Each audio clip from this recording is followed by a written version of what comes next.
राम नाम की महिमा। जीवन महल विवाह। एक नगर में राजा की रानी का नाम था कर्णावती। जैसा उसका नाम था वैसा ही उसका स्वभाव था। वह अपने सेवकों, दास दासियों सबके साथ बड़ा मधुर व्यवहार करती, मीठे वचनों से और सम्मान सूचक संबोधन से उन्हें प्रसन्न करती। राजमहल में सफाई करने वाली एक हरिजन महिला प्रतिदिन सफाई करने के लिए आती थी। रानी साहिबा उसके साथ अपनी छोटी बहन की भांति व्यवहार और वार्तालाप करती। महारानी की पुत्री राजकुमारी नवयौवना अत्यंत ही सुंदर थी, जिस पर एक बार सफाई करने वाली हरिजन के पति की नज़र पड़ गई। वह बड़ा दुष्ट प्रवृत्ति का था। उसमें सभी प्रकार के कुलक्षण थे। उसने अपनी पत्नी से कहा, मेरा विवाह उस राजकुमारी से करवा दो, अन्यथा मैं अन्न जल छोड़ करके उसके प्यार में मर जाऊंगा। हरिजन पत्नी ने उसको बहुत डांट लगाई और समझाया, राज परिवार को यदि तुम्हारी इस बात का पता चल गया तो वे तुम्हें फांसी पर चढ़ा देंगे, मृत्युदंड देंगे, और मेरे इन बच्चों का क्या होगा। उस दुष्ट ने कहा, राजा मारे या ना मारे, लेकिन मैं उसके प्यार में मर जाऊंगा। वह बेचारी क्या कर सकती थी। दूसरे दिन रानी कर्णावती की नज़र उसके उदासीन चेहरे पर पड़ी।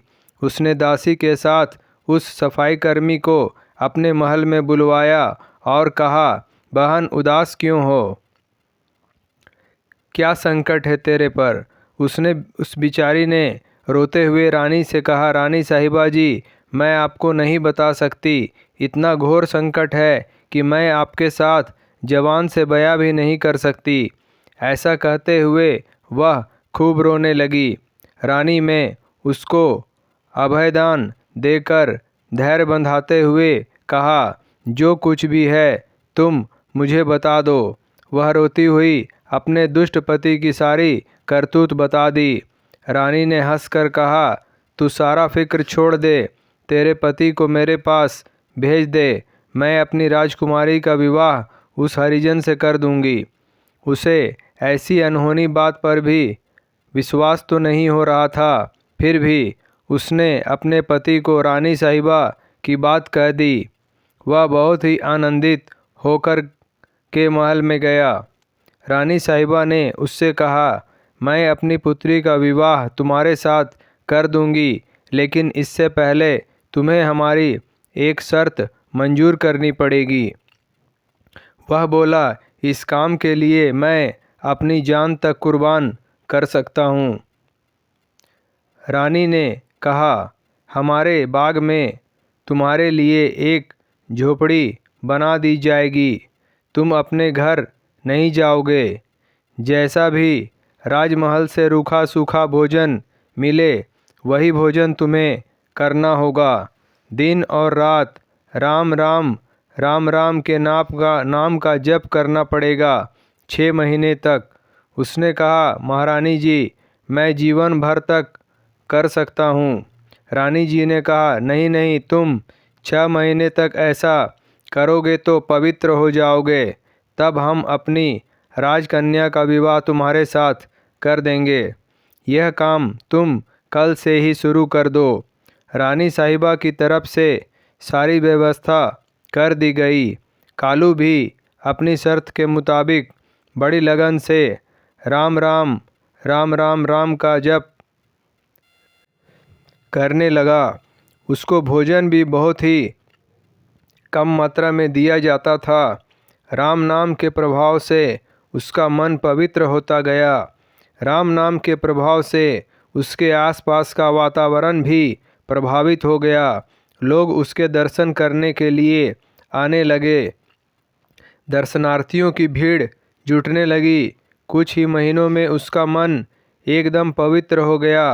उसके अंदर का भंगीपना मर गया। एक दिन रानी साहिबा अपनी राजकन्या को लेकर उसके पास आई और बोली, कालू जी, मैं अपने वचनों पर राजकुमारी का विवाह आपके साथ करने के लिए तैयार हूँ।